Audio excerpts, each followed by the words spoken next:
Hello friends of Unicorn. On the 10th of March, the Silicon Valley Bank, abbreviated SVB, was shut down. At the time it was shut down, it was the 16th largest bank in the USA, and this caused a crisis among the banking sectors currently. So, what caused SVB to shut down?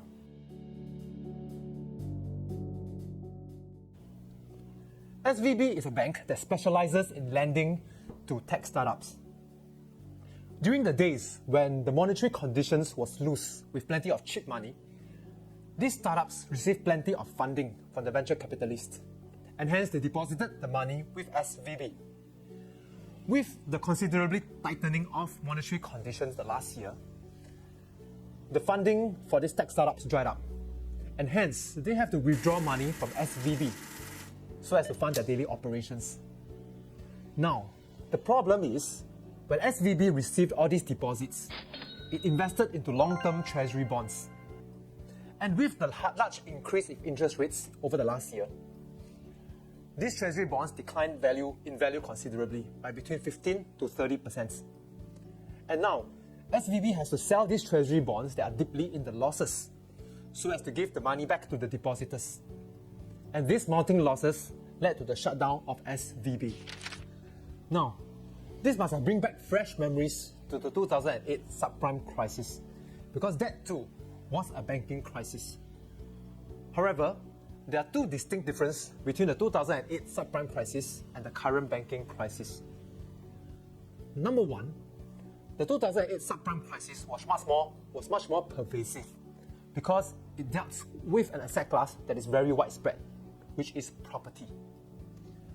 For this current banking crisis, it is more due to a mismanagement of assets and liability of the SVB. So it's more contained within SVB itself. Number two, the 2008 subprime crisis, I call it a solvency crisis, because the property owners at the time was not able to repay the loan which they borrowed from the banks. And the banks were saddled with a lot of bad loans. However, for the current crisis for SVB, it is more of a liquidity crisis due to a mismatch of the timing of its assets and liability. Let me give you an analogy. For a liquidity crisis, it is an analogy of a person who is expecting a big payout 20 days later.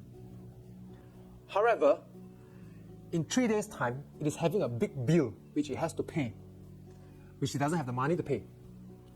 And hence, what it needs is a short-term advance of 20 days so that it can pay the bill first while repaying that loan 20 days later. A solvency crisis like 2008 is like a person who doesn't have the ability to work but still have the bill to pay 3 days later. And hence, an advance to this person will not work. What he needs is a donation, someone to give him the money to pay his bill.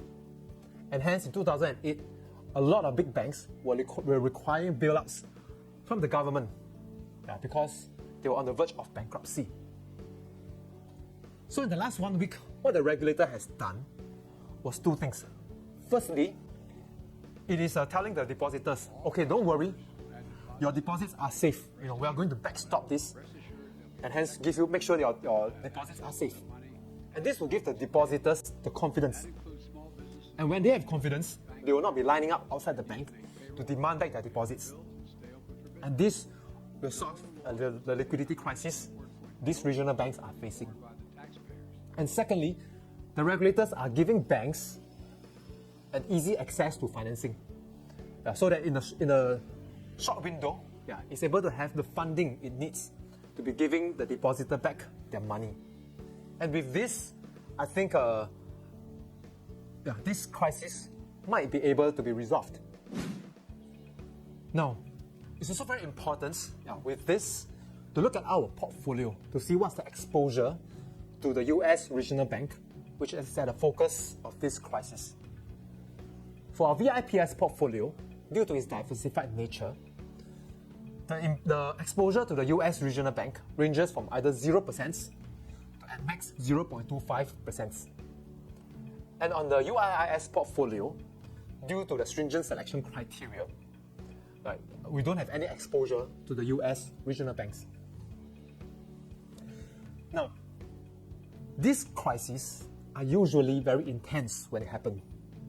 However, they are quite easily solvable because the US government has got a secret tool at the basement of its house. And the tool is called the secret money printing machine.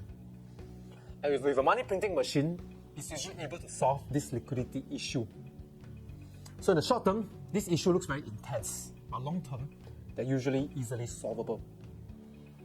Hence, as long-term value investors, I think it's very important to look at such crises with the right perspective.